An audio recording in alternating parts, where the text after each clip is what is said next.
My name is Cassandra Mitchell, but everyone calls me Cass, and I'm 32 years old. I was standing in my brand new penthouse on the 32nd floor, watching the city lights flicker to life below, when my phone buzzed with a text from the doorman. My parents and sister were in the lobby with moving boxes. I felt my stomach drop as I read the message again, hoping I'd misunderstood. But no. There it was in plain text. Your family is here with a U-Haul. I hadn't invited them. I certainly hadn't agreed to what I knew was coming. When they knocked on my door 10 minutes later, my mother's face was bright with that familiar determined cheerfulness. My father stood with his arms crossed in that way that meant the decision was already made, and my sister Bethany was scrolling through her phone, a stack of designer luggage behind her. Mom announced that Bethany would be moving in temporarily, just until she got back on her feet. Dad added it was family duty to help struggling family members. I felt 15 years of exhaustion crash over me. All those years of working myself to the bone to get here. To this moment. To this space that was finally, completely mine. I looked at the three of them standing there, so sure I would fold like I always had, and I said quietly, "Come inside, I have something to show you." The way I said it made my mother's smile falter just slightly. Before we dive into what happened next, I'd love to know where you're watching from. Drop your city or country in the comments below. And if you've ever dealt with family members who didn't respect your boundaries, hit that like button so I know I'm not alone in this. Make sure to subscribe because what I'm about to tell you gets absolutely wild. And you won't believe how this all played out. Trust me, the evidence I'd been gathering was about to blow their minds. Now, let's get into the full story of how I finally stood up to 32 years of being invisible in my own family. Growing up in suburban Milwaukee, I learned early that love in my family wasn't equally distributed. I was 7 years old when Bethany was born, and from the moment she entered the world, everything shifted. My parents had been told after having me that more children weren't medically likely, so when Bethany arrived, she wasn't just a baby, she was their miracle. I watched as the family I knew rearranged itself around this tiny new center of gravity. And I slowly drifted to the outer edges where the light didn't quite reach. Bethany's childhood was a parade of private tutors, dance classes in expensive studios, brand new clothes from department stores, and family vacations planned entirely around her interests. I remember wearing the same 3 pairs of jeans for 2 years, carefully patching the knees when they wore through, while Bethany's closet overflowed with outfits she'd wear once and forget.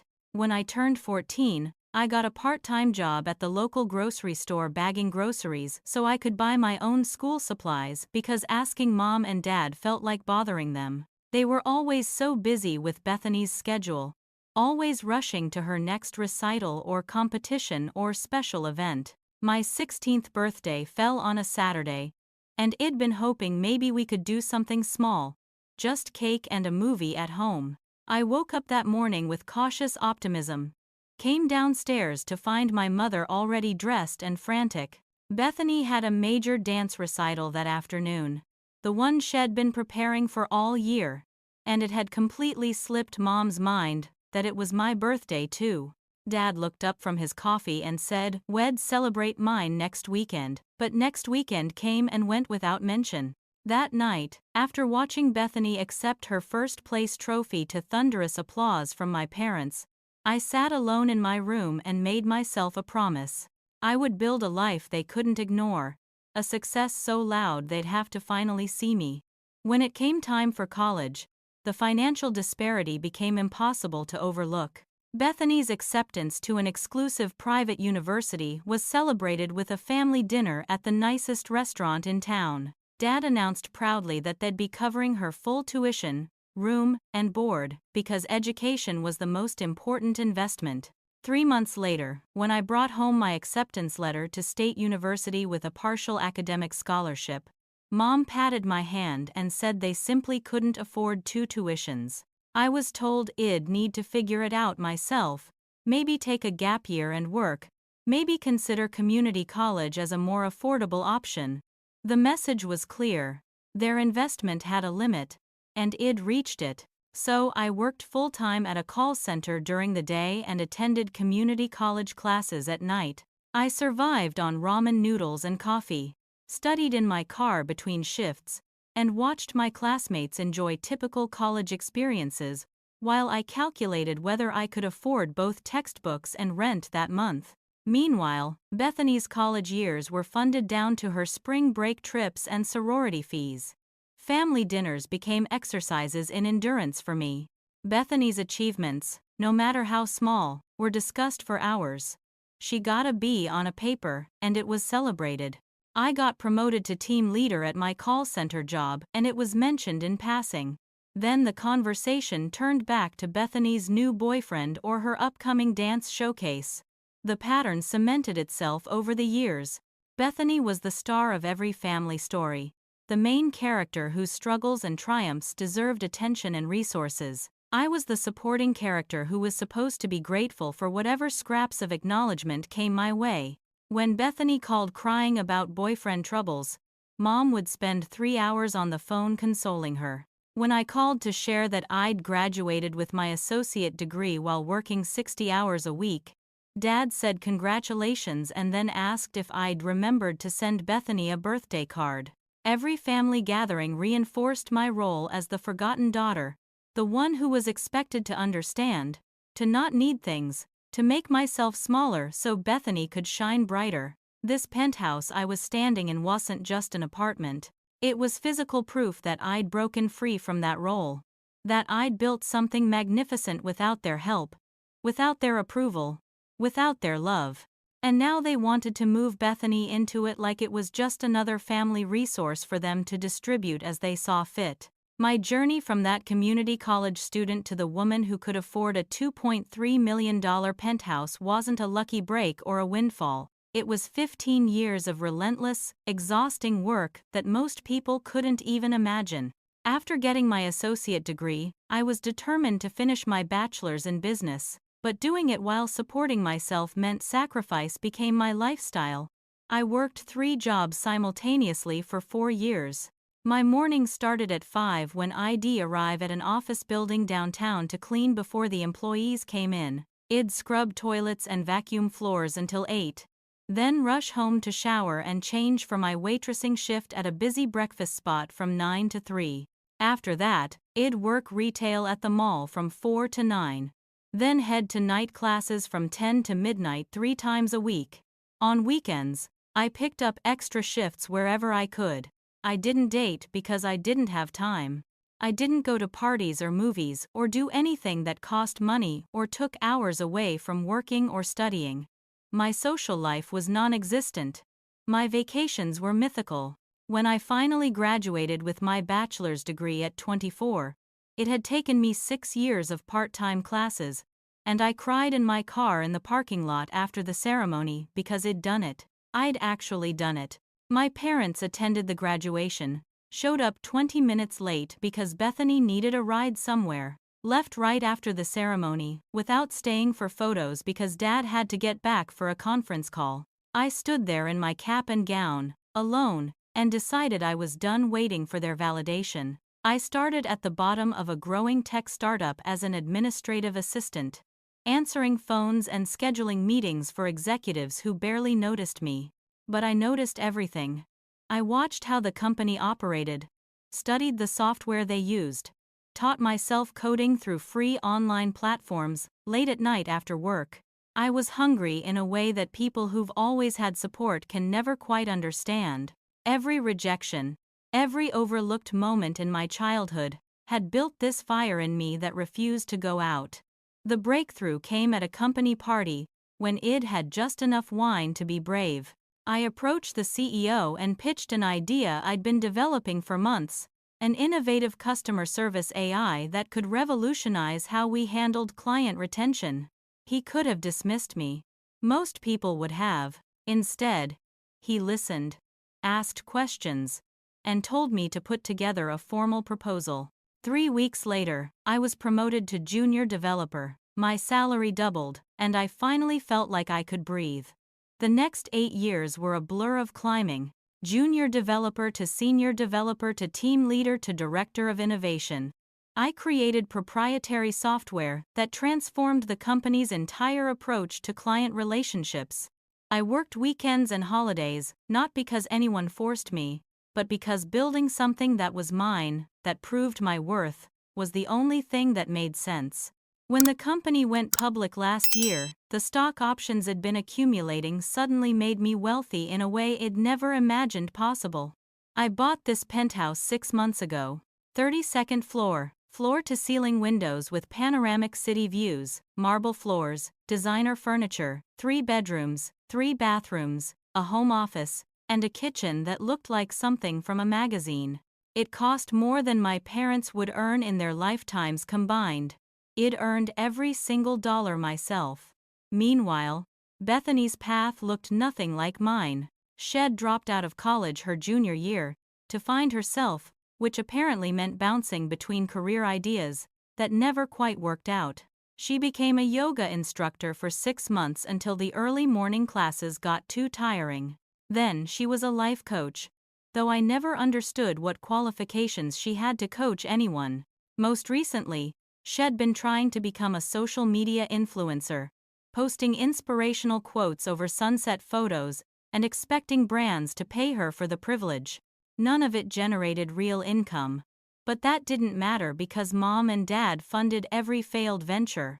The phone call had come 2 weeks ago. Mom was crying so hard I could barely understand her at first. Bethany was being evicted from her apartment for non-payment of rent. She had $47,000 in credit card debt. She needed somewhere to stay temporarily while she figured things out. Mom begged me to let Bethany move into my penthouse, just for a little while, just until she got back on her feet. I'd said no as gently as I could, explained that I needed my space, that Bethany needed to learn to support herself. Dad had called an hour later, his voice hard with disappointment, telling me family takes care of family and I was being selfish. I'd held firm and said no again. Apparently, they'd decided to simply show up with moving boxes and guilt me into submission like they'd done my entire life. What they didn't know was that I'd been preparing for this confrontation for 5 years, documenting everything, building a case not for revenge, but for protection. They were about to see exactly what I'd done with all that pain they'd caused me. We were standing in the marble-floored lobby of my building. The doorman Jerome watching the scene with professional neutrality, though I could see the question in his eyes. I gave him a small nod to indicate it was all right. These people were technically family even if they'd never acted like it. The elevator ride up 32 floors was suffocatingly awkward. Bethany scrolled through her phone the entire time, not looking up once, her thumbs flying over the screen as she probably updated her followers about moving into her sister's amazing penthouse. Mom kept making small talk about the weather and how lovely the building was. Her voice too bright, too cheerful, like volume could paper over the massive boundary they were steamrolling. Dad stood silent with his arms crossed, already defensive, already preparing for a fight he assumed he'd win. When the elevator doors opened directly into my penthouse foyer, I scanned my keycard and the motion sensor lights activated, illuminating the space in warm, expensive light. Their gasps were immediate and gratifying in a way I hated myself for enjoying. The floor-to-ceiling windows showcased the city sprawling out beneath us, lights twinkling like earthbound stars. The marble floors gleamed. The designer furniture, carefully selected over months, created spaces that looked like they belonged in architectural magazines. Mom's hand went to her chest and she breathed out, "Oh Cassandra, this is magnificent. You have so much room." The implication hung in the air like smoke. So much room meant room to share, room to give, room that I was selfish for keeping to myself. Dad walked slowly through the open floor plan living area, his eyes calculating square footage, counting bedrooms, assessing my success in a way he'd never done when I was achieving it. He turned to me and said, "See, plenty of space for family. That's what this is really about, family." Bethany had already wandered off exploring without asking permission, poking her head into rooms like she was shopping for real estate. She called out from down the hall, "Which room is mine? I need good lighting for my morning meditation videos. My Instagram followers love my sunrise content." The entitlement in her voice, the complete assumption that my home was now her home, made something hot and sharp twist in my chest. That's when Mom's tears started. She reached for my hand with both of hers, her eyes red-rimmed and desperate. "Cass, honey, we're losing our house. The bank sent the foreclosure notice last week. We didn't want to worry you, but we're in real trouble." Dad jumped in, his voice harder now, more accusatory. "We gave everything to raise you girls. We sacrificed for years to give you both good lives. Now we need help and you're going to turn your back on family? What kind of daughter does that?" Bethany appeared in the doorway of what Shed apparently already decided would be her room, leaning against the frame with practiced casualness. "It's just for a few months, Cass. Until my wellness brand really takes off. I have 12,000 Instagram followers now. I'm right on the edge of getting brand deals. I just need a stable place to create content and build my platform. You understand, right?" She said it like it was obvious. Like my years of brutal work to afford this place were somehow equivalent to her waiting for brand deals that would never come. I felt the old programming kick in, the lifetime of conditioning that screamed at me to give in, to be the good daughter, to not make waves, to sacrifice myself so everyone else could be comfortable. The guilt weapons were all deployed with precision. "After all we've done for you. Family sticks together. Your sister needs you. How can you be so heartless when you have so much?" The words battered against the boundaries I'd spent years building in therapy, trying to find cracks, trying to break through. The breaking point came when Bethany walked casually to my home office, stuck her head in, and said, "You can move your office stuff to one of the other rooms, right? I need this space for my yoga studio. The natural light in here is perfect for filming. I'll need to bring in some plants and maybe paint one wall a different color, something more calming, like sage green or maybe a soft coral." Something in me went very cold and very quiet. The rage that rose up wasn't hot and explosive. It was ice cold and controlled, the kind of anger that comes from 32 years of being treated as less than, of being overlooked and undervalued and expected to simply accept it with a smile. I looked at the three of them standing in my home, so certain they would get what they wanted, because they always had, so sure I would fold because I always had. I said, "Before you unpack anything, before you start planning paint colors and yoga studios, let me show you something." My voice was calm, almost pleasant, which made my mother's smile falter. She knew that tone. It was the same tone I'd used the day I told them I wouldn't be lending them any more money. The same tone I'd used when I stopped coming to family dinners. It was the tone that meant I was done pretending. I led them down the hallway to my home office, the room Bethany had so casually decided to claim for her yoga studio. I stepped inside first, then gestured for them to follow. As they filed in, I closed the door behind us and locked it. Dad's eyebrows went up at the sound of the lock clicking, but I simply said, "I don't want us to be interrupted." When they turned to look at the far wall, the silence was absolute and profound. The entire wall, from floor to ceiling, was covered with documents, photographs, receipts, bank statements, printed emails, and text message screenshots. Everything was organized with meticulous precision, a timeline spanning 25 years, divided into color-coded sections with labels. Section 1 was titled, "The Inequality," in bold letters across the top. Below it were side-by-side photographs that told a story no one could deny. On the left, images from Bethany's Sweet 16 party, a lavish affair at a rented event space with a DJ. Professional decorations, a cake that cost more than some people's monthly rent, and over 100 guests. On the right, a single photo of my 16th birthday, me sitting alone at the kitchen table with a grocery store cake, taken by myself on a timer, because everyone was at Bethany's dance recital. Below that, college tuition receipts, Bethany's 4 years at private university, $240,000 paid by our parents, mine, a single receipt for $73 in application fees that ID paid myself, and a letter stating our parents couldn't afford to help me. Christmas gift tallies by year filled an entire section, each year meticulously documented with receipts and photos. Bethany averaged between $3,000 and $5,000 in gifts annually. I averaged between $200 and $300, and some years significantly less. There were printed photos of Christmas mornings, Bethany surrounded by piles of wrapped presents, me with my small stack in the corner. The visual evidence was damning. Section 2 was titled The Loans, and this is where my family's faces began to change. There were copies of checks ID written to my parents over the years, each one labeled with what they'd told me the emergency was. $8,000 5 years ago for what they'd called a critical home repair that turned out to be renovating Bethany's childhood bedroom into a yoga studio. $5,000 3 years ago for medical bills that I later discovered went to paying off Bethany's credit card debt. $10,000 18 months ago for what they'd sworn was Dad's emergency dental work. Money that I now had proof went directly to the deposit on Bethany's apartment, the same apartment she'd just been evicted from.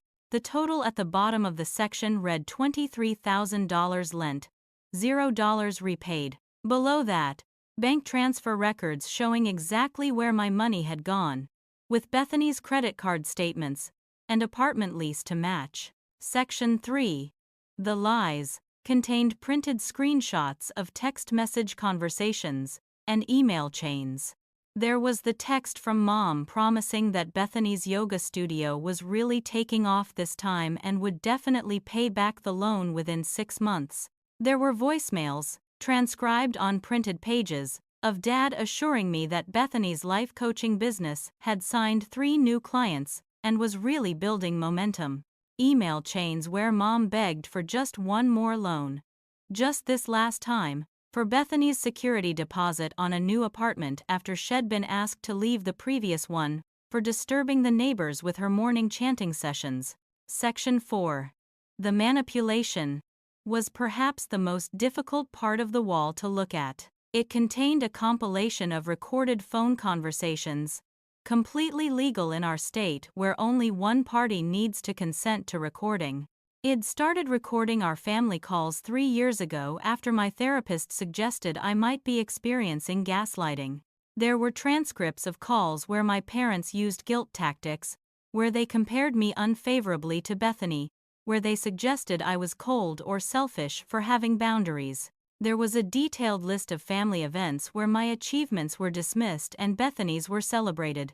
It even created a graph showing the frequency of contact, tracking every call, text, and email. The ratio was stark.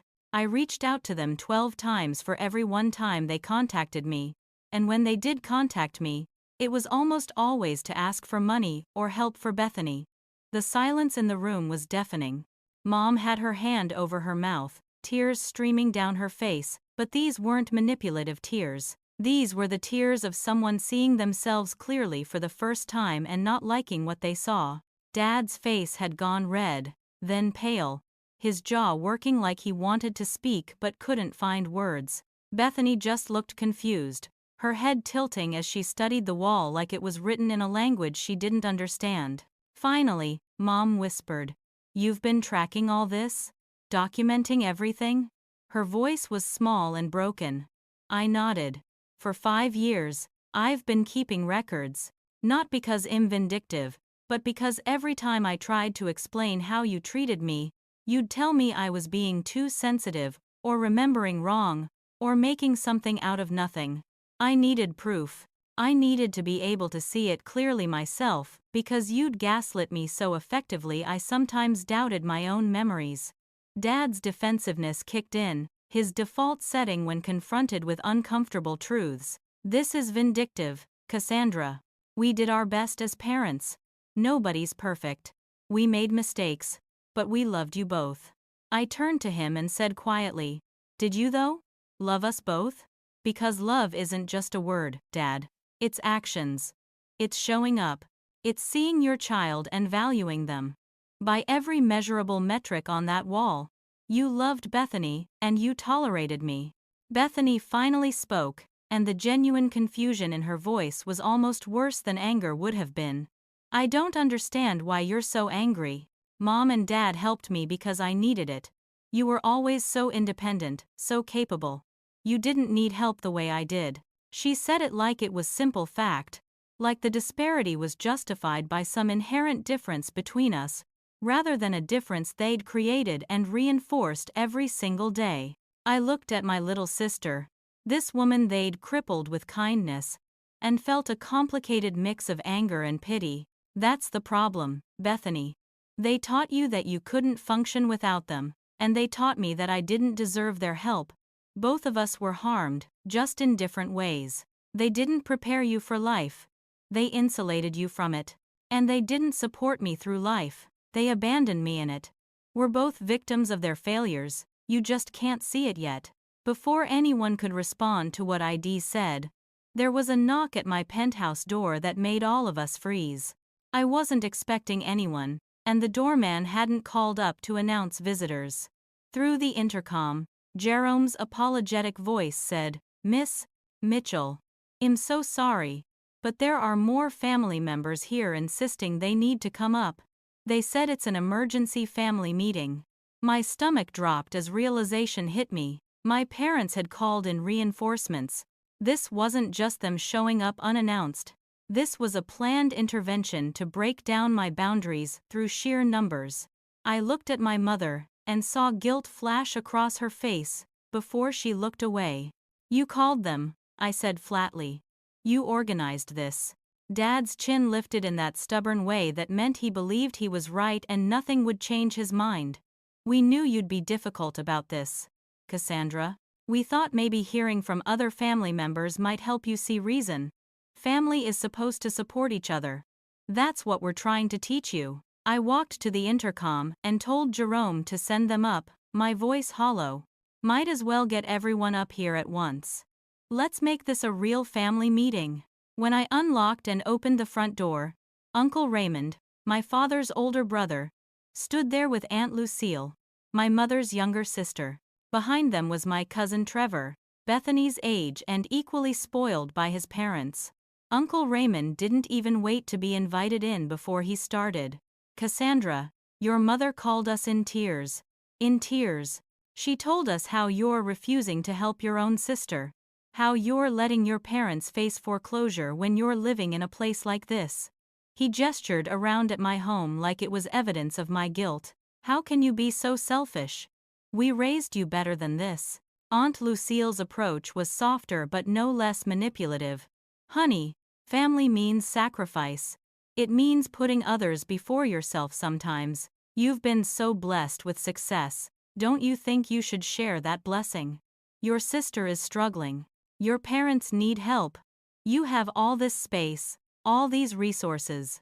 Surely you can find it in your heart to be generous." Trevor pushed past them, going straight to Bethany and putting his arm around her shoulders in solidarity. He looked at me with undisguised disgust. "My parents helped me when I needed a place to stay after college. They helped me get my first car, get on my feet. That's what families do. I can't believe you're being so cold-hearted to your own sister. She looked up to you." The rage I'd been holding in check threatened to explode. 6 against 1 now. All of them so certain they had the moral high ground. All of them completely ignorant of the full picture. I said, my voice deadly calm, "Would you all like to see something before you continue lecturing me about family obligation? Follow me."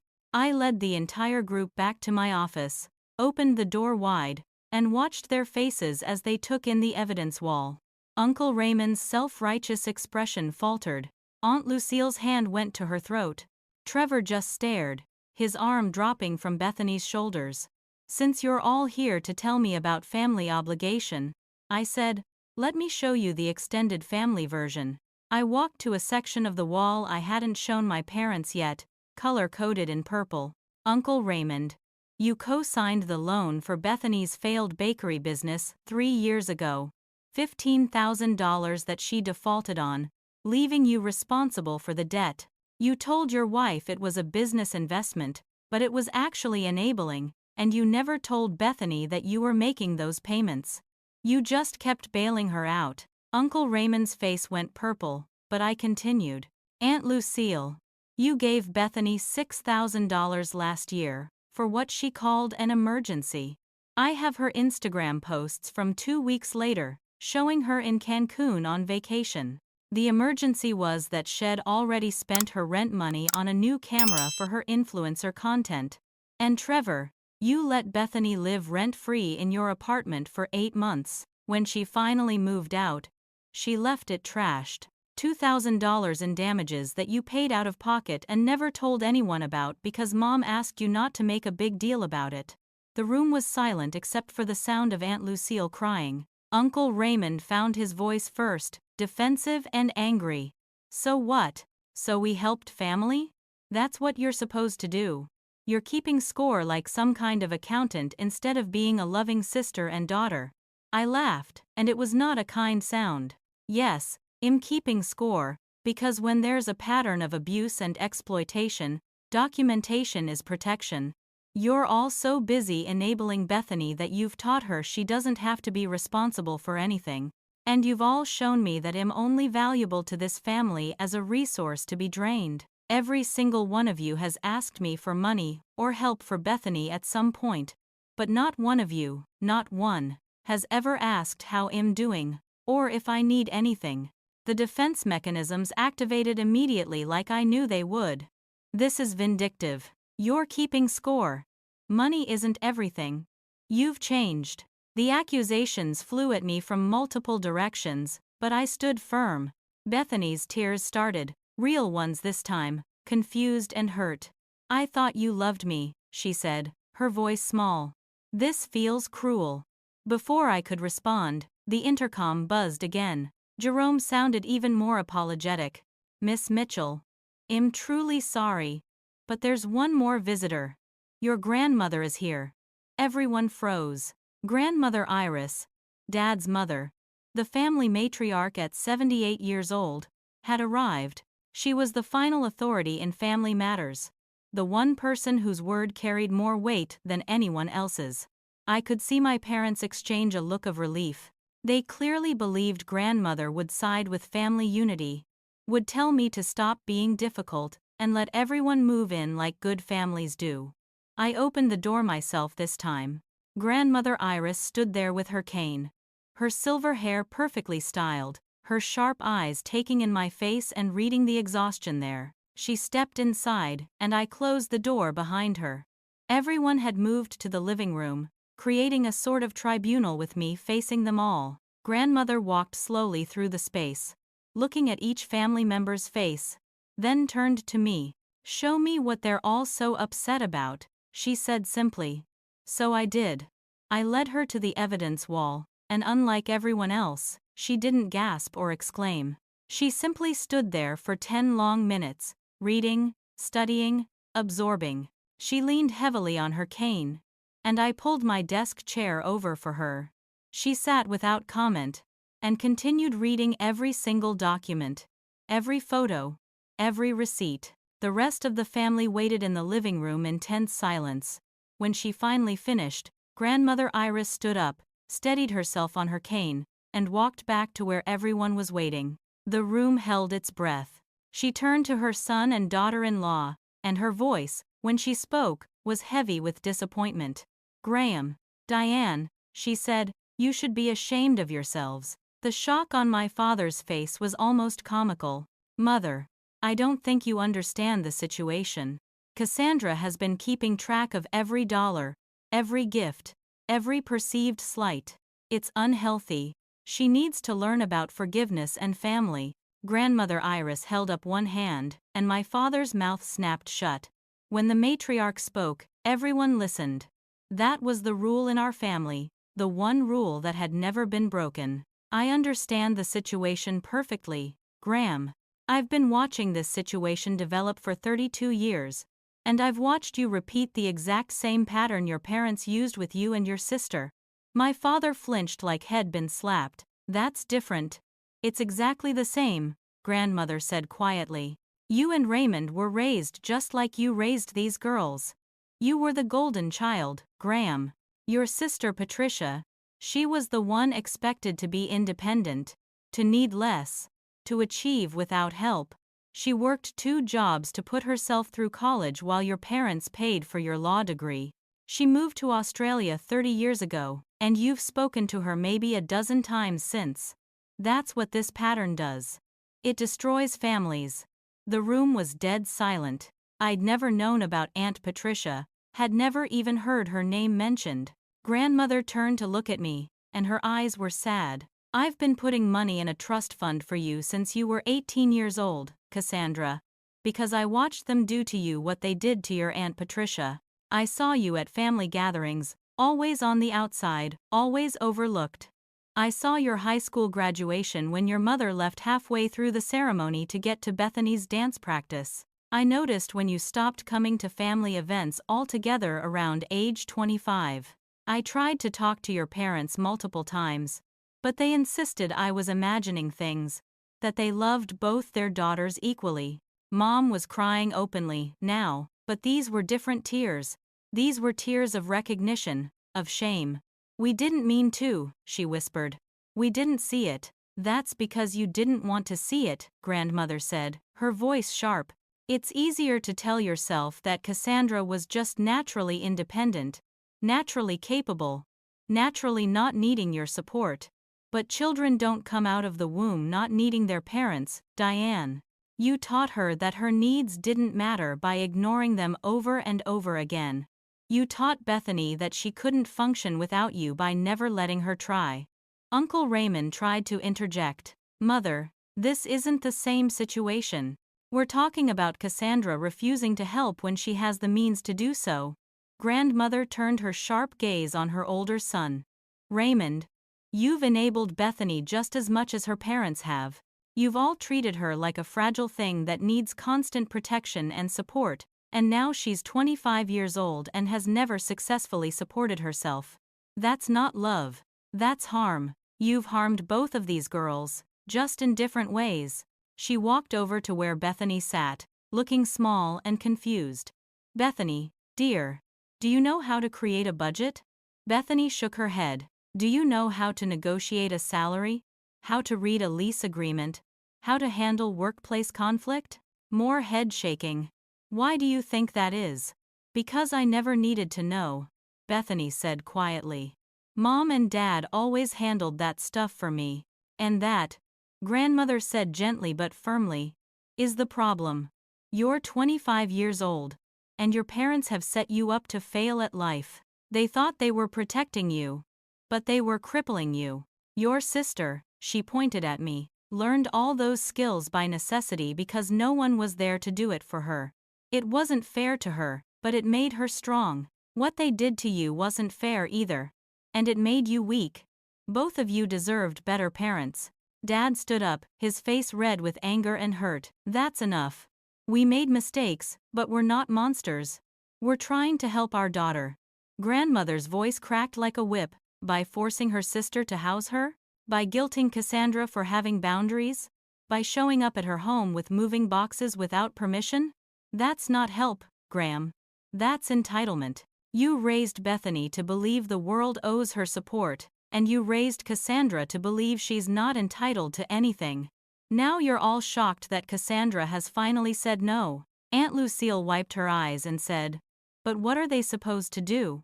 Diane and Graham really are facing foreclosure. Bethany really does need a place to stay. Are we supposed to just let family become homeless? Grandmother sighed. You're supposed to let adults face the consequences of their choices. You're supposed to stop enabling destructive patterns. You're supposed to respect boundaries even when they're inconvenient. She looked at me, and her expression softened. Cassandra has every right to say no.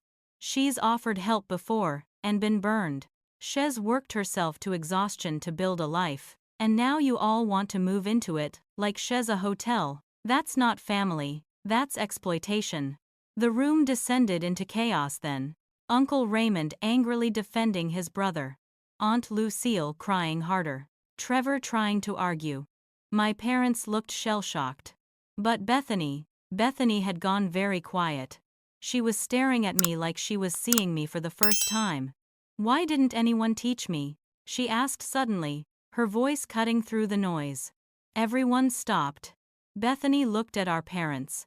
"Why didn't you teach me how to handle money, how to work hard, how to deal with failure? Why did you let me believe that everything would just work out, that someone would always be there to catch me?" She stood up, and her voice was getting louder, more desperate. "I'm 25 and I can't function like a normal adult. I don't know how to do anything. Do you know how terrifying that is? Do you know how it feels to realize I'm this far behind everyone else my age?" Mom reached for her, but Bethany stepped back. "Every time I failed at something, you told me it wasn't my fault, that the world just didn't appreciate me yet. But I'm starting to think I failed because I didn't know how to succeed, and I didn't know how because you never taught me. You just kept handing me money and telling me it would be okay." She turned to me, and her eyes were desperate. Cass worked 3 jobs. She put herself through college. She built a company career. I couldn't do any of that, not because I'm special or different, but because no one ever expected me to try. The silence that followed was profound. My parents looked devastated, the truth of what they'd done finally sinking in. Grandmother Iris nodded slowly. "That's the first honest thing I've heard anyone say today besides Cassandra." I took a deep breath and stepped into the center of the room, facing all of them. "Here's what's going to happen," I said, my voice steady despite my racing heart. "Bethany is not moving in here. No one is moving in here. This is my home, and my boundaries are not up for negotiation." "But where is she supposed to go?" Mom's voice was pleading. "Where are we supposed to go? You're just going to let us be homeless." "You're not homeless," I said firmly. "You're facing consequences of choices you made. You took out a 3rd mortgage on your house to fund Bethany's failed influencer course that cost $35,000. You borrowed against Dad's pension to buy her a car she totaled 6 months later. You spent Mom's $75,000 inheritance from her parents on that wellness retreat leader certification that Bethany never finished. I have documents for all of it." Dad stood up, his face purple with rage. "How dare you investigate our finances like we're criminals?" I held up the folder of documents. "I didn't investigate anything. I paid attention when you called asking for loans. I asked what the emergencies were. You lied to me repeatedly, and I documented those lies. Every time you said you needed money for house repairs or medical bills, I followed up. I called contractors. I checked hospital billing departments. The money never went where you said it would. It always went to Bethany." Uncle Raymond tried to jump in. "You can't put conditions on helping family." "Watch me," I said, turning to face him. "I have an offer. One time only. And it comes with conditions that are non-negotiable. I will give Mom and Dad $8,000 toward the immediate foreclosure payment. That's it. One time. There will be no more loans, no more emergency money, no more bailing anyone out. In exchange, I want 3 things." I held up one finger. "First, Bethany gets a real job within 30 days. Not influencer work. Not life coaching. Not anything where she's her own boss with no accountability. A real job with a schedule, a paycheck, taxes, and a boss she reports to.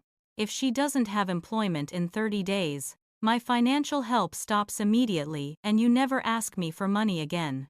Second finger. Mom and Dad attend family therapy sessions. Not with me, I've done my own therapy. You need to go together and actually deal with your marriage and your parenting choices. You need to understand why you enabled one daughter into helplessness and neglected the other into independence. Third finger. All 3 of you sign a contract that I'll have my lawyer draw up. It will state clearly that you will not ask me for money, you will not show up at my home uninvested, and you will respect my boundaries. If you violate the contract, I cut contact completely. Forever. No more chances." The room exploded. Dad shouting that I couldn't make demands like that. Mom crying that I was being cruel. Trevor calling me heartless. Uncle Raymond saying I'd regret treating family this way. But Bethany just sat there, staring at her hands. Finally, Dad's voice rose above everyone else's. You can't put conditions on loving us. You can't treat your own parents like this. Something in me snapped. I can't? I said, my voice dangerously quiet. You put conditions on loving me my entire life. You loved me less because I wasn't what you wanted. You loved me less because I wasn't Bethany. You gave me less attention, less money, less time, less affection, less everything. You made me earn every scrap of acknowledgement, while you gave her unconditional support even when she failed over and over. Don't you dare lecture me about conditional love. I'm the only one in this family who actually knows what that feels like. Mom's face crumpled. Cass, she sobbed. We didn't mean to. We failed you. I don't know how to fix this. You fix it by respecting my boundaries, I said. Gentler now. You fix it by getting therapy. You fix it by letting Bethany grow up, even though it's scary and painful. You fix it by acknowledging what you did, instead of making excuses for it. Bethany stood up suddenly, her face flushed with humiliation. This is so embarrassing. She burst out. You're treating me like a child in front of everyone. I'm a grown woman. I don't need your conditions or your rules. I turned to her. Then prove it. Get a job. Support yourself. Show me that you can be an adult. Because right now, Bethany, you're 25 years old and you've never successfully paid rent for more than 3 months without Mom and Dad's help. You've never held a job longer than 6 months. You have $47,000 in debt and no plan to pay it off except waiting for someone else to fix it. That's not being a grown woman. That's being a child in an adult's body. The words were harsh but true, and Bethany's eyes filled with tears. I hate you, she whispered. No you don't, I said quietly. You hate that. I'm forcing you to look at yourself honestly for the first time in your life. That's different. Grandmother Iris tapped her cane on the floor, drawing everyone's attention. Cassandra is offering more than you deserve, and certainly more than you've given her. I suggest you take her offer before she withdraws it entirely. She looked at each family member. And the rest of you should go home and think very carefully about how you've contributed to this situation. Uncle Raymond grabbed his jacket and headed for the door, muttering about how I'd regret treating family like garbage. Aunt Lucille hugged Mom and whispered something about giving me time to cool down, like I was the problem. Trevor left without saying goodbye to anyone, which I counted as a blessing. I looked at my parents and Bethany, still standing in my living room with all their moving boxes, still down in the lobby. You have 24 hours to decide. Accept my conditions and I'll help with the foreclosure payment. Refuse. And you're on your own. My number hasn't changed. Call me when you've decided. They left slowly, Mom crying, Dad stiff with wounded pride, Bethany shell-shocked and silent. When the door finally closed behind them, the penthouse felt enormous and empty. Grandmother Iris was the only one who remained. You did well, she said simply, walking over to squeeze my hand. This was never going to be easy. Real change never is. I sank onto my couch, suddenly exhausted. Did I do the right thing? Grandmother sat beside me. You set boundaries. You offered help with conditions that protect everyone involved. You refused to enable destructive patterns. Yes, Cassandra. You did the right thing. Whether they accept it or not is their choice to make. She stayed for another hour, drinking tea and telling me stories about Aunt Patricia in Australia. About her own struggles with my grandfather's family. About the courage it takes to break generational patterns. When she finally left, she pressed a piece of paper into my hand with a phone number on it. That's Patricia's number in Sydney. She'd like to hear from you. You have more family than you know, dear. Real family. That night, I stood at my floor-to-ceiling windows looking out at the city, wondering if my family would call. Wondering if I'd just lost them forever. Wondering if setting boundaries was the same as building walls, and hoping desperately that I'd done the right thing. The first week after the confrontation was the hardest.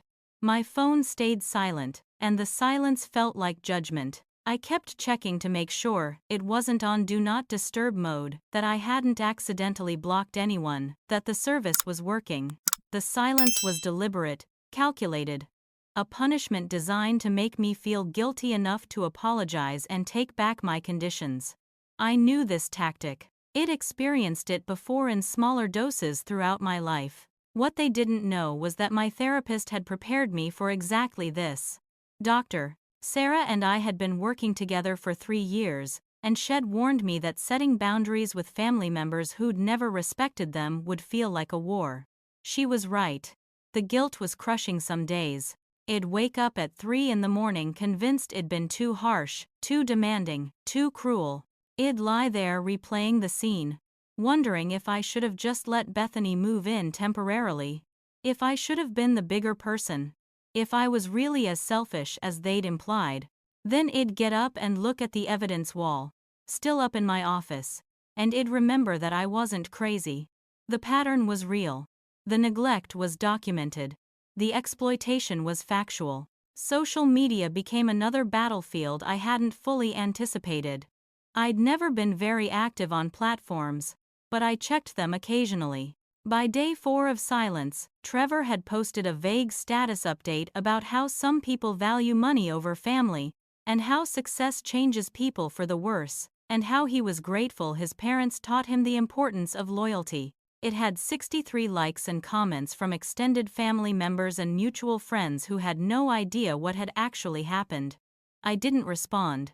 Engaging would only make it worse. But then my phone started buzzing with messages from people I hadn't talked to in years. Distant cousins asking what happened.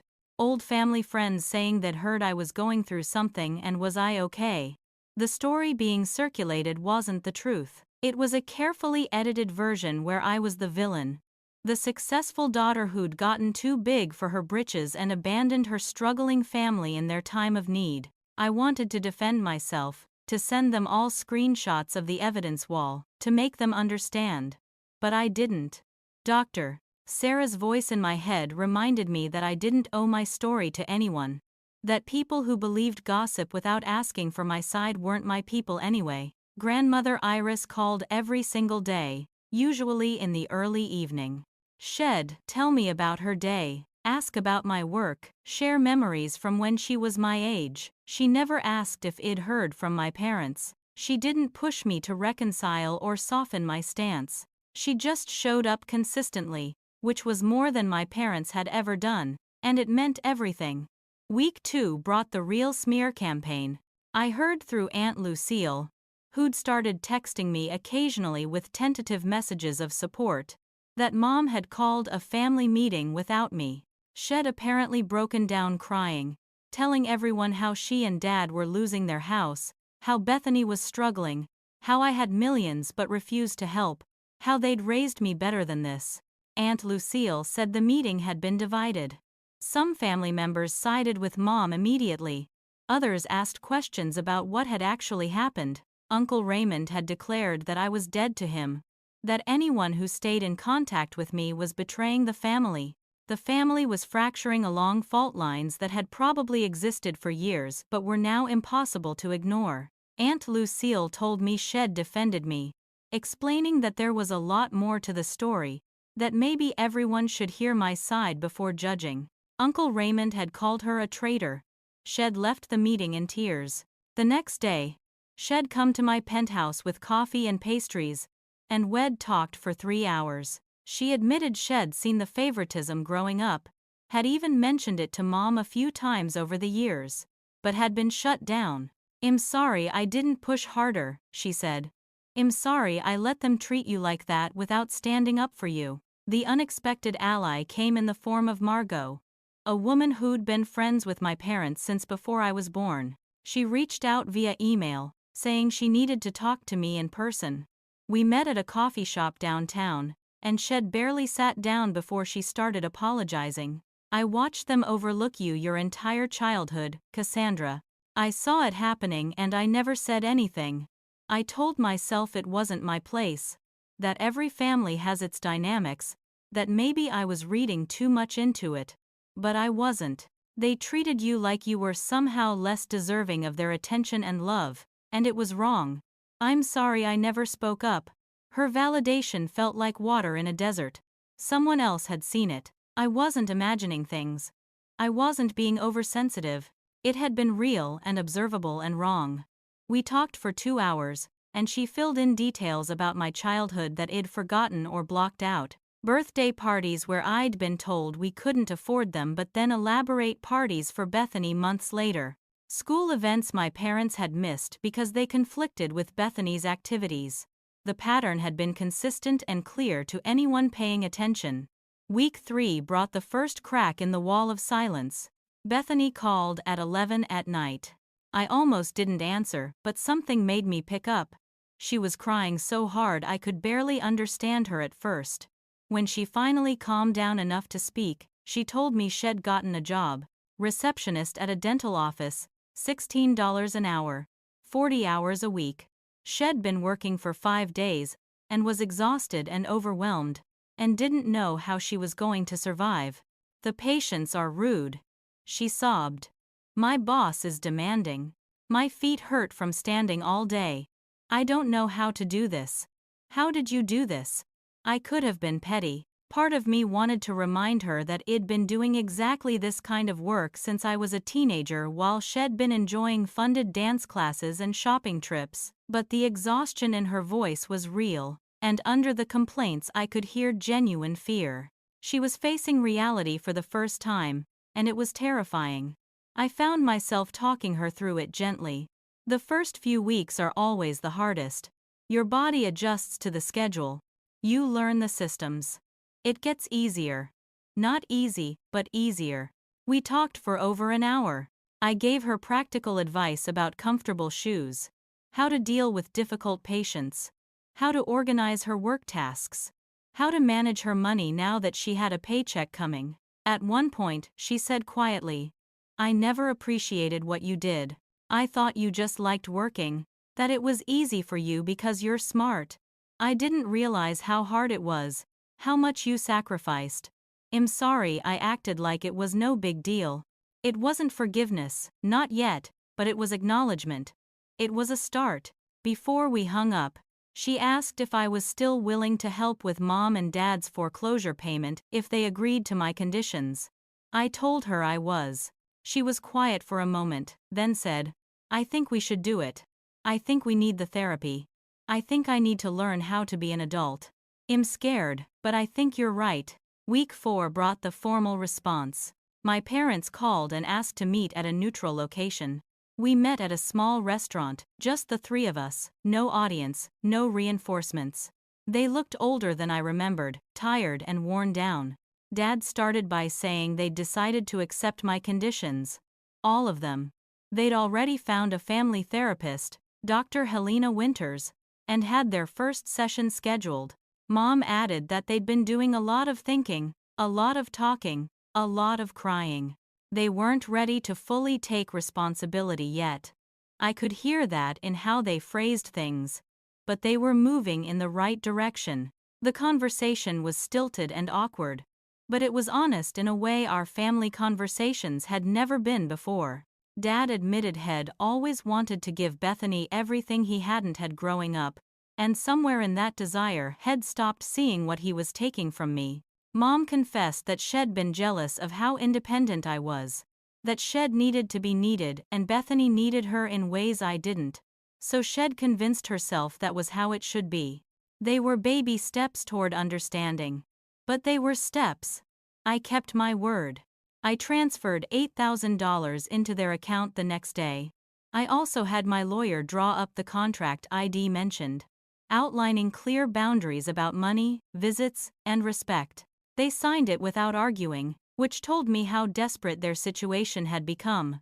Part of me felt guilty for requiring a legal document to establish basic respect.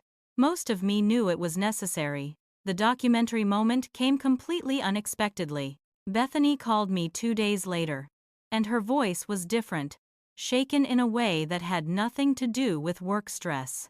She'd been cleaning out the garage at my parents' house, looking for some old textbooks she thought she could sell, when she found boxes of old home videos. She'd plugged in an ancient camcorder, curious what was on the tapes, and had spent the afternoon watching our childhood play out on a small screen. "Cass," she said, her voice thick with tears, "I watched my sweet 16 party, the one that cost thousands of dollars, and then there's a clip of your 16th birthday right after. You're sitting alone at the kitchen table, with a grocery store cake. Mom filmed about 2 minutes of you, and in the video Dad keeps checking his watch because they need to leave for my dance recital. Then I watched Christmas morning from when I was 10 and you were 17. The camera is on me for 40 minutes. Me opening present after present. And there's maybe 3 minutes of you opening your 4 gifts in the corner. You're smiling in the video, but it doesn't reach your eyes. How did I never see it?" Shed continued watching, seeing patterns play out over years of footage. Family vacations to Disneyland centered entirely around her favorite characters. Graduation ceremonies where the camera focused on her from start to finish and barely caught me walking across the stage. Birthday parties, school events, casual dinners, all filtered through a lens that centered Bethany and pushed me to the edges. It was documented evidence of exactly what I'd been trying to explain, and seeing it had broken something in her. I didn't know what to say to her. Part of me wanted to be angry that it took video evidence for her to believe me. Part of me was just relieved that she finally understood. We stayed on the phone for a long time, mostly quiet, occasionally one of us saying something small. By the end of the call, something had shifted between us. We weren't close, not yet, but the wall of denial had crumbled. At the end of the month, my parents asked if they could come to the Penthouse for a meeting. No boxes this time, no demands, just a request to talk. I agreed cautiously. When they arrived, the change in their demeanor was noticeable. They asked permission to come in. They didn't wander through my space, or comment on how much room I had. They sat on the couch and waited for me to join them before speaking. What followed was the most honest conversation we'd ever had as a family. The family meeting that happened 4 weeks after the initial confrontation was nothing like the chaotic intervention they'd attempted in my penthouse. We gathered in my living room, and this time there were no moving boxes, no assumptions, no entitlement. There was just 3 broken people trying to figure out if they could build something healthier from the rubble of what they'd destroyed.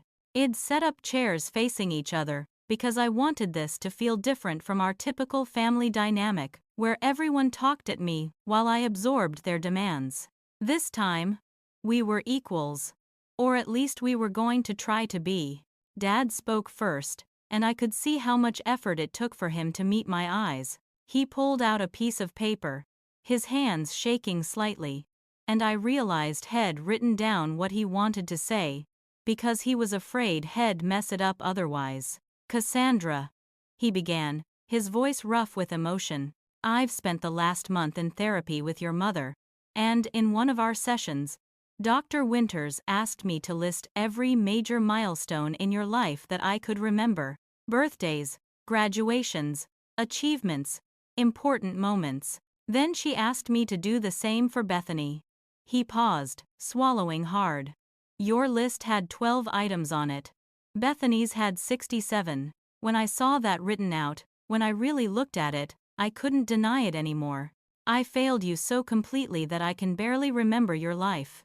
I wasn't just absent, I was actively choosing to not see you. And I don't have a good reason why. I wanted to give Bethany everything because she reminded me of myself. And you were so different, so independent, that I told myself you didn't need me. But children need their parents even when they're capable, maybe especially then. And I abandoned you emotionally and financially while telling myself I was doing the right thing. I can't undo any of it. I can't give you back your childhood or your college years, or any of the moments I missed. But I'm here now, and I'm asking if there's any chance you might let me try to be your father for whatever time we have left." The tears on his face were real, and so was the pain in his voice. It wasn't enough, not nearly enough to make up for 32 years of neglect, but it was honest. It was him finally seeing me, finally acknowledging what had done, and that meant something. Mom went next, and her approach was different. She didn't have notes. She sat forward with her hands clasped in her lap, and when she spoke, her voice was barely above a whisper. I told myself a story about you, Cassandra, she said. I told myself you were like my mother, cold and independent and not needing emotional connection. My mother was hard on me growing up, always pushing me to be self-sufficient, and I resented it. When you came along and you were so capable, so self-reliant, I think I saw my mother in you, and I pulled away. Then Bethany was born and she was soft and needy and warm, everything I'd wanted to be, and I poured myself into her. Dr. Winters helped me see that I was punishing you for reminding me of someone I had unresolved issues with. And I was enabling Bethany, because I was trying to fix my own childhood through her. None of that is your fault. You deserved a mother who saw you for who you actually are, not through the filter of my own damage. I made you the self-sufficient one to justify neglecting you. And then I resented you for being exactly what I'd forced you to become. I don't know how to make this right, but I want to try. I want to know the real you, not the version I created in my head, to make myself feel better about ignoring you. Her honesty was painful to hear because it confirmed what I'd suspected, that I'd been a placeholder for her issues rather than a daughter she chose to love. But at least it was truth. At least she was finally being real with me. Then Bethany spoke, and her transformation over 3 weeks was visible in her face. She looked tired in a way she never had before, the kind of tired that comes from working hard and facing reality. She'd been at the dental office for 3 full weeks now, and the experience had fundamentally changed her perspective. Cass, she started, her voice steady but emotional. I spent 3 weeks answering phones and scheduling appointments and dealing with angry patients and cleaning exam rooms and doing all the things you've been doing since you were younger than I am now. My boss, Mrs. Chen, she doesn't care about my Instagram followers or my brand or my potential. She cares about whether I show up on time, whether I do the work well, whether I can handle criticism and improve. Last week I broke down crying in the break room because a patient yelled at me for something that wasn't my fault, and Mrs. Chen came in and told me something that hit me hard. She said that work isn't about being appreciated or feeling good, it's about showing up and doing the job anyway. She said resilience isn't something you're born with, it's something you build through repetition and failure, and getting back up, and I realized, I'm 25 years old. And I'm just now learning things you knew at 15. I'm starting from zero while people my age are established in careers, and it's terrifying. But I asked you to teach me how you did it, and I'm going to keep asking, because I don't want to be this person anymore. I don't want to be 35 and still dependent on other people to solve my problems. I'm so far behind, and I know that's not your fault, it's theirs. She gestured to our parents. But I'm asking you anyway. Teach me how to be strong like you. Not by giving me things, but by showing me how you survived when no one gave you anything. Her request was genuine and humble, so different from the entitled girl who'd shown up with moving boxes a month ago. I looked at all 3 of them sitting in my living room, broken and trying, and I made a decision. It'd help, but on my terms, with boundaries that protected all of us. We spent the next 2 hours establishing new family rules, and I wrote them down as we talked so there would be no confusion later. Sunday dinners once a month at a neutral restaurant, not anyone's home, and we split the bill equally. No unannounced visits to anyone's home. We call or text first and respect when someone says no. No loans of any kind. If I chose to help financially, it would be a gift with no expectation of repayment, or it wouldn't happen at all. Family therapy continues monthly for my parents and Bethany. I'd continue my individual therapy separately. Bethany pays mom and dad $200 a month rent for living with them. She learns to budget and save and handle her own expenses. Most importantly, no more comparisons between me and Bethany, no more golden child and scapegoat. We're both just daughters trying to heal. 3 months later, the progress was visible, but not perfect. Bethany had been promoted to assistant office manager at the dental practice, making $19 an hour, and Shed opened her first actual savings account. She had $1,200 saved, and the pride in her voice when she told me was touching because it was the first money Shed ever saved in her life. We'd started having coffee twice a month, building a real relationship for the first time as adults. The conversations weren't always easy. Sometimes resentment would bubble up on both sides. She resented how hard everything felt. I resented that she was getting guidance now, that I never got. But we were trying, pushing through the awkwardness, being honest about our feelings. Mom and Dad had sold the house and downsized to a small apartment. The relief on their faces when they told me about it was palpable. They'd been drowning in that big house, in the memories, in the financial pressure. The apartment was modest but manageable, and they seemed lighter somehow.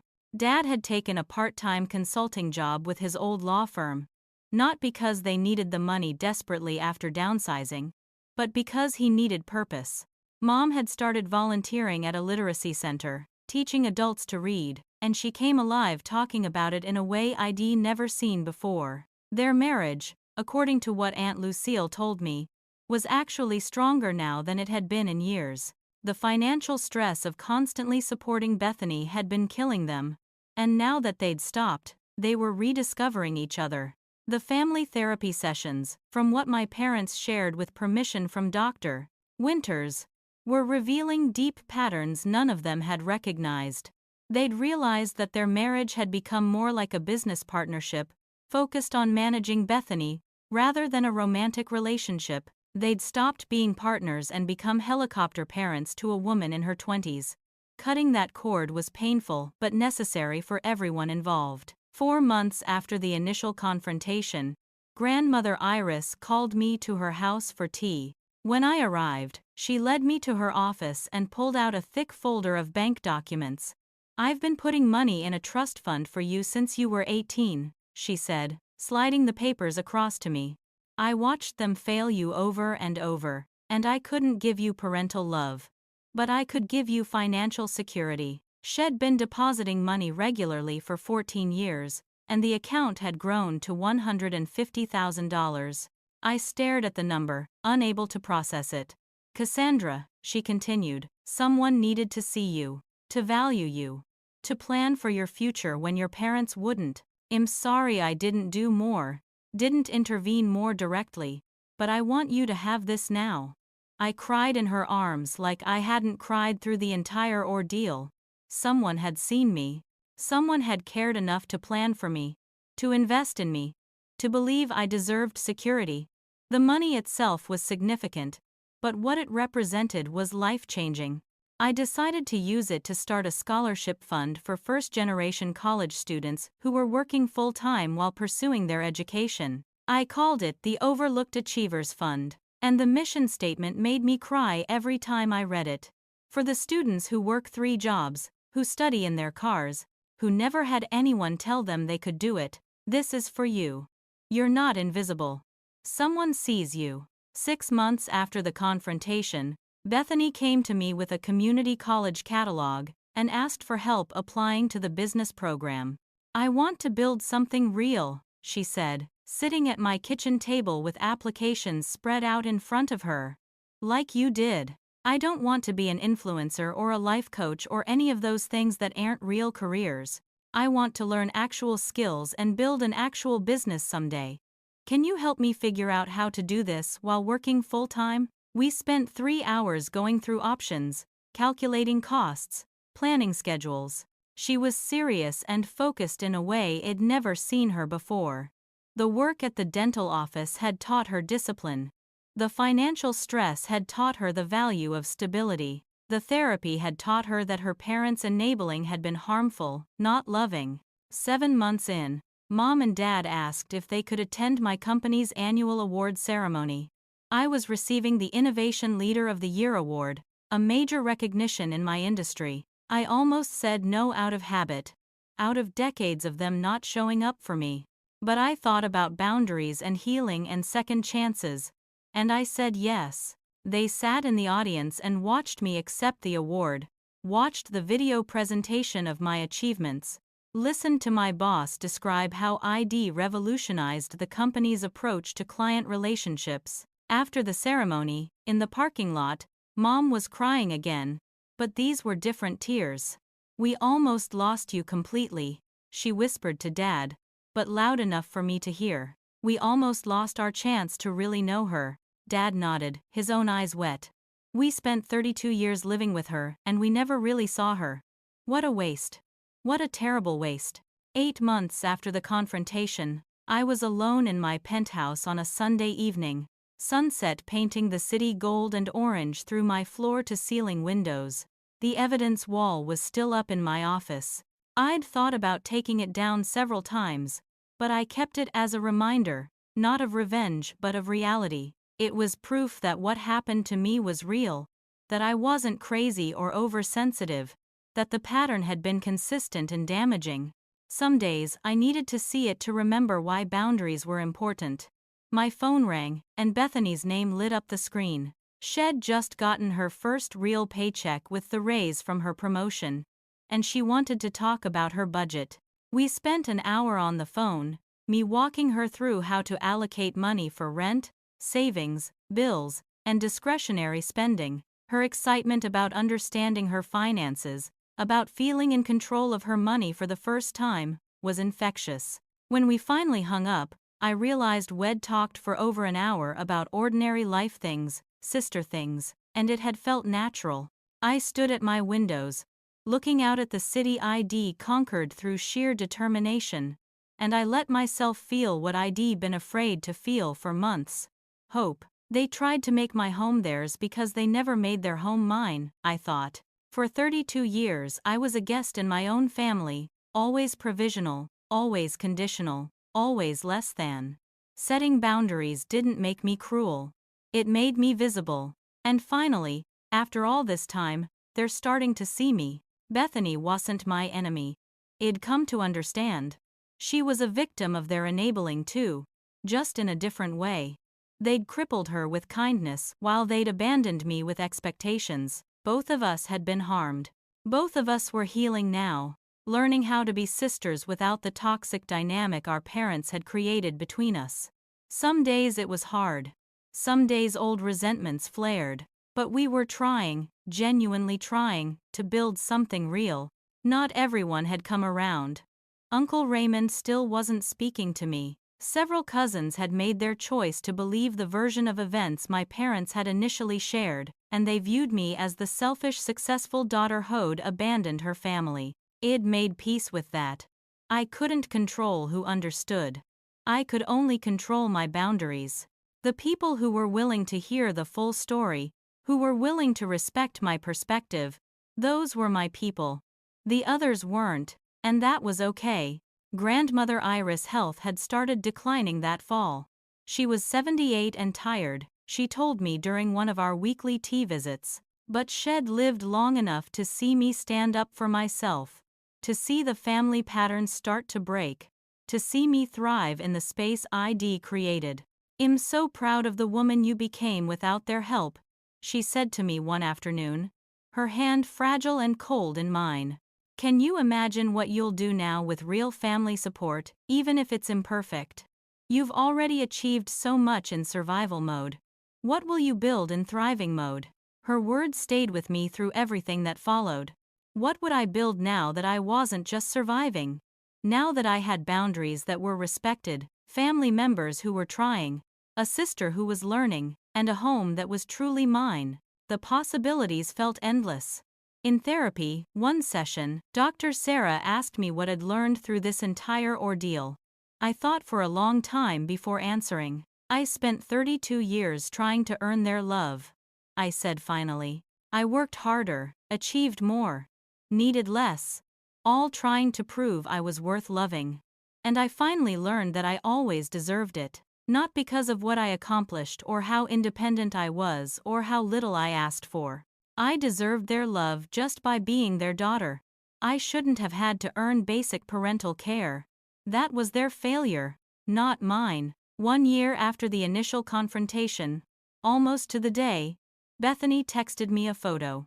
It was her first apartment, a tiny studio in a not great neighborhood, but it was hers. She'd saved up for the deposit herself, had signed the lease herself, had furnished it with second-hand furniture she'd bought with her own money. The text that came with the photo made me cry.